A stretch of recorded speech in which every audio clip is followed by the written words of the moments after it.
Estamos de volta com o debate sobre o Abril Marrom. Em nosso estúdio, o vereador Paulo Frange, do PTB, o doutor Pedro Durães, médico oftalmologista, especialista em doenças da retina, e Caio Abujanra, presidente do Instituto Suel Abujanra. Bom, esse terceiro bloco, vou começar aqui com o Caio. Caio, o que está sendo preparado esse ano para essa campanha do Abril Marrom? Esse ano a gente se juntou, o Paulo Frange está ajudando nessa nova lei que a gente está tentando, que ele está colocando para votação, para ampliar o poder da lei sobre as secretarias do município. Além disso, o CBO entrou, que é o Conselho Brasileiro de Oftalmologia, ele está mais próximo agora do projeto, porque como o projeto começou aqui no município de São Paulo como um sonho do meu pai de levar essa conscientização à população. Só que ele começou a tomar uma proporção tão grande a nível nacional que o Conselho Brasileiro quis fazer parte. Tanto que a ideia de focar em um tema é uma ideia que veio do CBO. Porque qual que é a ideia que o CBO nos trouxe? Você focando cada ano num tema, você consegue ter um projeto que está sempre se renovando e como a oftalmologia abrange muitas situações, você foca cada vez em uma área. Então você consegue falar bastante sobre essa área. Esse ano a gente está focando na questão do glaucoma e a gente quer trazer essa renovação constantemente.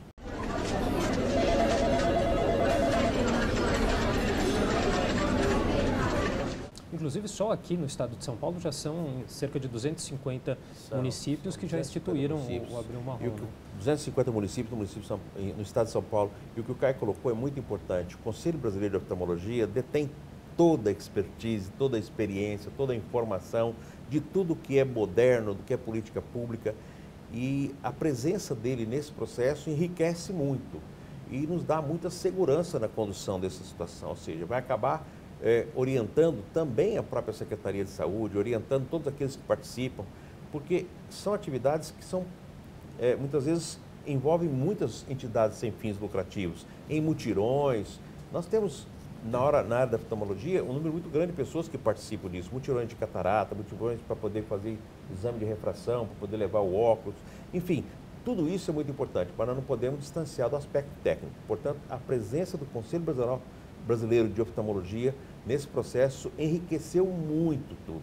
Lógico, cada ano nós vamos conseguir mais e mais parceiros e nunca deixar de ser parceiro, mas esse ano tem contribuído muito. Tem uma cartilha com orientação técnica, com explicações e tudo, que vai ser disponibilizado, vai ficar na internet, para que as pessoas possam acessar. Hoje a internet não está ausente mais nos nossos lares, está muito próximo de todos. Então é muito fácil a pessoa colocar o nome glaucoma, colocar cegueira, vai cair numa cartilha desta e vai poder se orientar, mas escrito por especialistas. Né?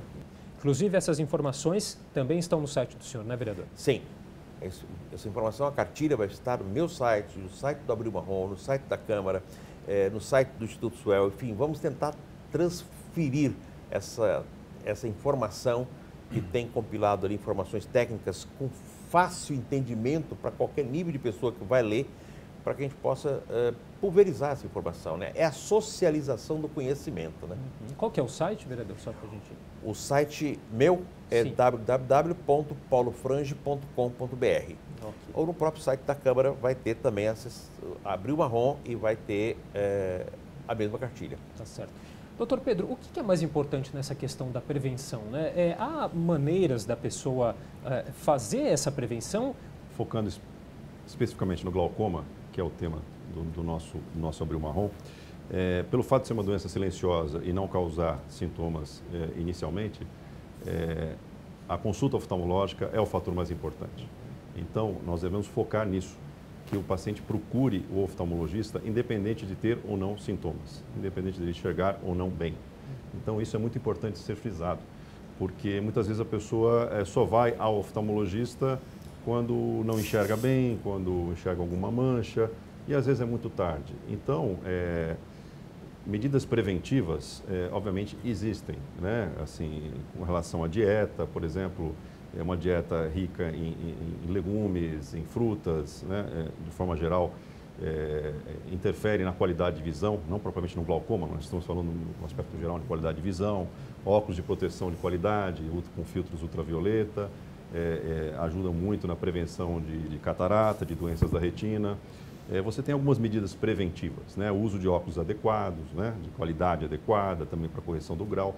Tudo isso influencia muito na prevenção da cegueira, na prevenção das doenças oftalmológicas. Mas, sem dúvida, especificamente falando de glaucoma, o principal é a procura do paciente ao oftalmologista e facilitar esse acesso do paciente à consulta oftalmológica. Agora, qual é o impacto que tem doenças aí como diabetes e também questões de hábitos, vícios, como a proximidade de celulares nos olhos? Qual que é o impacto dessas doenças, desses hábitos na saúde ocular de maneira geral e também no glaucoma?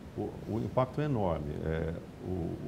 A retinopatia diabética é uma das causas de cegueira irreversíveis mais importantes do país, junto com o glaucoma, né? Então, é extremamente importante salientar que os pacientes portadores de diabetes, eles têm que procurar o oftalmologista ou serem encaminhados pelo médico clínico geral ou pelo endocrinologista para que realizem pelo menos um exame de fundo de olho no momento do diagnóstico. Por quê? Porque o diabetes atinge principalmente a retina, né? Causa doenças principalmente localizadas na retina. E são doenças muitas vezes irreversíveis. O paciente chega ao nosso consultório, algumas vezes, sem possibilidade alguma de tratamento. Se esse paciente tivesse chegado anteriormente, se ele soubesse do grau da problemática da doença, se tivesse sido informado disso, ele não chegaria num estágio tão avançado da doença. Então, o diabetes é extremamente importante. A hipertensão arterial também causa problemas nos olhos, né? O que muita gente às vezes desconhece ou não dá valor. Então, todos esses fatores, como hipertensão arterial, diabetes, o uso de celular, também que você levantou muito bem, existe uma controvérsia hoje em dia pela alta incidência de miopia. Hoje você vê muitas crianças míopes. Existem estudos que estão começando agora a serem publicados. A gente já tinha alguma ideia sobre isso, mas esses estudos agora começam a reforçar a ideia de que o uso prolongado de celulares e de computadores tem miopizado as crianças cada vez mais, né? Os estudos estão começando a mostrar isso, né? Existe alguma controvérsia a respeito disso, mas devido ao fato das crianças hoje em dia serem alfabetizadas e no horário livre, ao invés de estarem ao ar livre, estão jogando jogos no celular, ou estão falando no celular ou no computador, isso, de alguma forma, parece que tem aumentado o número de crianças míopes na população em geral, né? Existe uma tendência a pensar nessa linha aí de raciocínio. O que a gente recomenda é que, assim, de forma geral, o uso de celulares e computadores seja restrito. Eu sei que é muito difícil isso hoje em dia, você restringiu esse uso nessa era da informática e da comunicação. Mas o que a gente recomenda de forma geral é que exista um horário livre para que essa criança faça atividades ao ar livre, né? Como era antigamente, né? Jogue bola, brinque ao ar livre e evite o uso do celular durante praticamente todo o dia, que é o que tem acontecido, né, hoje em dia. E um exame de rotina, um oftalmo, ele deve começar a partir de que idade, doutor? O primeiro exame oftalmológico, na realidade, é feito já no berçário, Sim. né, com o teste do olhinho. Sim. Né? Se a criança ela teve um parto normal, não houve nenhuma complicação na gestação, nem durante o parto, e com o teste do olhinho normal, essa criança pode ser novamente examinada na idade pré-escolar, por volta dos 4 anos de idade, né, quando a criança já tem a capacidade de informar e já tem a capacidade de a gente diagnosticar algum vício de refração, que é miopia, hipermetropia, astigmatismo e outras doenças que ela pode eventualmente ter. Então, o que a gente recomenda? Se a criança não teve nenhum problema durante a gestação e parto e o teste do olhinho foi negativo, ou seja, o reflexo vermelho ali na hora de projetar a luz, ele esteve presente, recomendamos que a partir dos 4 anos de idade, essa criança seja levada ao oftalmologista para que, caso ela tenha alguma doença diagnosticada, seja tratada, óculos ou qualquer outra doença. Tá certo.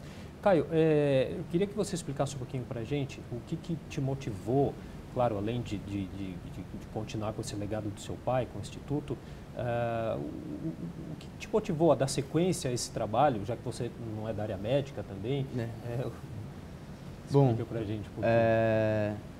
eu realmente não trabalhava com isso, eu trabalhava no ramo de pecuária, tem nada a ver com isso. Mas com o falecimento do meu pai, é uma coisa que na realidade a família tem acompanhado de perto desde que eu nasci. Eu estou em todos os congressos que ele ia, porque ele recebeu diversos prêmios, deu diversas palestras, então eu sempre circulei nesse meio médico, mas sempre como um coadjuvante ou só estava ali de passagem. Mas eu sei da importância social do trabalho do meu pai e a quantidade de gente que, se não fosse pelo trabalho que ele está fazendo há tantos anos e o tamanho, a proporção, na realidade, que a instituição que ele criou tomou, muita gente estaria cega ou muita gente estaria debilitada em certos pontos. O município de São Paulo ganha muito com o serviço que meu pai montou aqui, essa aqui é a realidade. E esse é um ponto muito forte, que me fez vir atrás e buscar manter a história que ele criou, que é um ponto social, humanitário que meu pai tem. O outro ponto é a questão do cientista professor dele, que hoje ele tem o programa de residência, ele forma cerca de 5 residentes reconhecidos pelo CBO. Ele tem o programa de fellowship, que é uma especialização ainda dentro da oftalmologia em retina, córnea e glaucoma. Ele forma no total em torno de 10 alunos por ano, mais 5 são 15 alunos. Então, assim, foi mesmo essa questão de manter esse legado dele, esse trabalho que a gente viu o amor que ele tinha em ser professor, tanto que o Pedro foi aluno dele, foi assim que eu conheci o Pedro. E a questão também desse trabalho social que é muito cativante, na realidade. Perder isso ia ser uma perda para todos. Então, a família fez questão de dar sequência e continuar esse trabalho que ele criou com tanto amor, que é um projeto de vida, como se fosse o 4º filho dele, na realidade, foi o Instituto. Somos em 3 e o 4º era o Instituto. Tá certo. Para a gente finalizar, vereador, a pessoa que está nos assistindo, às vezes tem um problema ocular, tem um glaucoma, o que ela deve fazer? Ela deve procurar um oftalmologista? Como que ela pode também participar dessa campanha do Abril Marrom? É importante a participação. É importante a participação desses encontros, é importante a busca pela internet pela sequência daquilo que nós temos durante esse mês. E mais importante ainda, existe o oftalmologista perto de você aqui em São Paulo. Há uma rede muito grande distribuída no próprio município. E quando você fizer a consulta de oftalmologia na unidade de saúde, a pressão intraocular, que é quem nos mostra que quando está aumentado o glaucoma está presente, na grande maioria das vezes, ela faz parte da consulta, portanto é feito, não dói, portanto é um exame que é indolor, não é tão incômodo, é um exame simples, não deixe de fazer, principalmente as pessoas que já têm mais de 40 anos, precisam mesmo, nos hipertensos, naqueles que já têm diabetes, não pode se afastar do atendimento médico. E é muito importante estar atento para tudo isso. Agora, eu não posso deixar de falar, e me deixa encantado a oportunidade de falar isso para todos os paulistanos. É muito bom para nós que somos adultos, somos pais, ter a oportunidade de ver na figura do Caio alguém que incorporou o legado do pai, mesmo não sendo médico. Nós conversamos com o Caio logo depois que aconteceu o falecimento do Suel, a gente percebeu o entusiasmo em não permitir que essa história terminasse simplesmente com o falecimento do Dr. Suel Buchambra. Ele está vivo entre nós, né? Está vivo aqui agora na figura do Caio, na figura de todos aqueles que estão no Instituto, os funcionários dos mais simples aos mais graduados, os professores que estão lá dentro. É importante que isso seja levado adiante. Esse é um legado que a gente não pode permitir que acabe. Eu sempre brinco e coloquei isso para ele uma vez. Você imagine se a Ford tivesse encerrado com a morte de Henry Ford. Nós não podemos permitir que essa história termine simplesmente porque alguém que carregava tudo isso deixou de carregar. Ou seja, na verdade, o Dr. Suel construiu muito mais do que o legado, construiu uma história, nós vamos dar continuidade a isso. Vamos, se Deus quiser, todos os ex-alunos, todos aqueles que estão envolvidos nesse processo não querem abandonar e querem continuar. E com o comando agora de um jovem que com certeza vai dedicar a vida a isso. Bom, infelizmente nosso tempo já terminou, mas eu queria agradecer demais a participação do vereador Paulo Frange, do PTB, do doutor Pedro Durães, médico oftalmologista, especialista em doenças da retina, e também do Caio Abujanra, presidente do Instituto Suel Abujanra. E se você quiser rever esse ou qualquer outro dos nossos programas, acesse saopaulo.sp.leg.br/TV Câmara SP, um dos nossos canais nas mídias sociais. Até a próxima, TV Câmara São Paulo, assista, fique sabendo.